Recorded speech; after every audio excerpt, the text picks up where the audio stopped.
શિક્ષિત વર્તન અને સાહજિક વર્તન બંને વસ્તુ શીખી ગયા છે. હવે જરૂરી છે કે શિક્ષણ એટલે શું?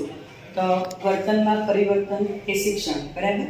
પણ સૌથી મહત્વની વસ્તુ આપણી પાસે શું આવે છે? અહીંયા જે શીખવાના છે તે આપણે કેવી રીતે શીખીએ છીએ, એટલે હાઉ ડુ વી લર્ન. શીખવાની પણ કેટલીક પદ્ધતિઓ છે. જેમ તમે વારંવાર પ્રશ્ન મારી સામે લાવો છો કે અમે વાંચીએ તો ઘણું બધું છે પણ અમને વાંચવાનું યાદ રહેતું નથી, તો એ વાંચવાની પણ કેટલીક પદ્ધતિ છે. એમ શીખવું એ એનો જ એક ભાગ છે કે શીખવાની કઈ પદ્ધતિ આપણે ઉપયોગ કરવાની છે. અને અગાઉના પાઠમાં તમે આમાં જ શીખી ગયા છો કે ભાઈ સાહજિક વર્તન અને શિક્ષિત વર્તન, બરાબર. શિક્ષણ વિશેના પ્રારંભિક ખ્યાલો આપણે જોઈ ગયા કે માનવી અને પ્રાણીની શિક્ષણ પ્રાપ્ત કરવાની તરાહો. એટલે તમને વિભાગ સીમાં 2 માર્કમાં સવાલ પણ પૂછી શકાય કે ભાઈ શિક્ષણની તરાહો કઈ? તરાહો એટલે કે કઈ પેટર્ન છે તમારી પાસે જે શિક્ષણની તરાહો કહેવાશે. તો આપણે અહીંયા સૌથી પહેલા શીખવાના છીએ અનુકરણ દ્વારા શિક્ષણ, બરાબર. અનુકરણ દ્વારા શિક્ષણને શું કહેવાશે? મોડેલિંગ શિક્ષણ પણ કહેવાશે અથવા તેને સામાજિક શિક્ષણ પણ કહેવાય છે. અનુકરણ શબ્દ તમે બધા જાણીતા છો અનુકરણથી, કારણ કે અત્યારે તમે 5મી સપ્ટેમ્બર ઉજવી તો 5મી સપ્ટેમ્બરે તમે શિક્ષક બન્યા. તો કેવી રીતના બન્યા? તો તમારા ક્લાસરૂમમાં જે શિક્ષકો આવે છે રોજ, તેનું તમે શું કર્યું? ઓબ્ઝર્વેશન કર્યું. ઓબ્ઝર્વેશન કરીને એમની કઈ કઈ સ્ટાઇલો હતી તે તમે 5મી સપ્ટેમ્બરે ક્લાસમાં પ્રદર્શિત કરી, બરાબર. તો અનુકરણ માટે સૌથી મહત્વનું તમારી પાસે શું આવે? અવલોકન. કે જ્યાં સુધી આપણે અવલોકન ન કરીએ ત્યાં સુધી આપણે અનુકરણ કરી શકતા નથી.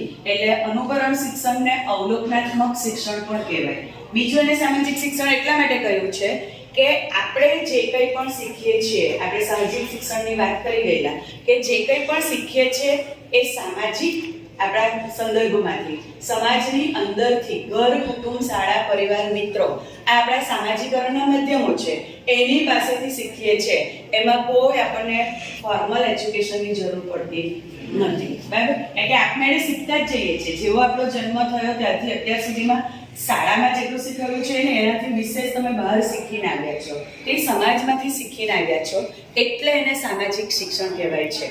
અવલોકન દ્વારા શીખીએ છીએ એટલે એને અવલોકનાત્મક શિક્ષણ કહેવાય છે. અને ત્રીજું નામ આપ્યું છે મોડેલિંગ શિક્ષણ, કે તમારા રોલ મોડેલ કોઈ હોય છે. આપણે વિશેષ કોઈ હીરો ગમે છે, કોઈ હિરોઈન ગમે છે, કોઈ દેશ નેતા ગમે છે, કોઈ શિક્ષક તમારા પ્રિય છે, તો એનું તમે શું કરો છો?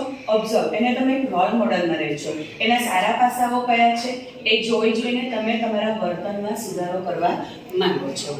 તો અવલોકનાત્મક શિક્ષણને સામાજિક શિક્ષણ પણ કહેવાય. તમને વિભાગ B-માં 1 માર્કમાં ઓબ્જેક્ટિવમાં પૂછી પણ શકાય કે ભાઈ અનુકરણ દ્વારા શિક્ષણને બીજા કયા નામે ઓળખવામાં આવે છે? તો અવલોકનાત્મક શિક્ષણ. સમાજમાંથી આપણે બધું શીખીએ છીએ એટલે એને સામાજિક શિક્ષણ કહેવાય છે. વ્યક્તિ હંમેશા આજુબાજુમાંથી જ શીખે છે. એવા કેટલા બધા ઉદાહરણ તમે મને આપી શકો? બોલો, કયા કયા ઉદાહરણ આવે કે જે આપણે જોઈને શીખીએ છીએ કે અનુકરણ કરીને શીખીએ છીએ? પ્રાથમિક સ્કૂલમાં ભણતા હતા તો કેટલા જણ ઘરે આવીને ટીચરની રમત રમ્યા છે? શા માટે?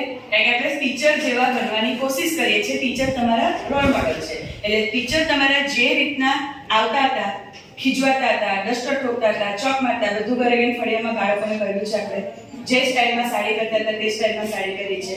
જે ટીચર પહેરીને આવે છે એ જ પ્રકારે આપણે પરફોર્મન્સ આપવાનો પ્રયત્ન કર્યો છે. તો એ કયું કહેવાશે? અવલોકનાત્મક શિક્ષણ. ત્યાર પછી એનું બીજું ઉદાહરણ તમે કઈ રીતના આપી શકો? તો અત્યારે તમે ફળિયામાં જાઓ તો નાના બાળકોને તમે કહેશો તો મોબાઈલ આમ કરતા જોશે. એ ઘરમાંથી શીખે છે. એટલે ઇન શોર્ટ આપણે બધું શેમાંથી શીખીએ છીએ? સમાજમાંથી, ઘર, કુટુંબ, પરિવાર ને આપણે એક્સેપ્ટ કરીએ છીએ. કયું કહેવાશે? સામાજિક શિક્ષણ.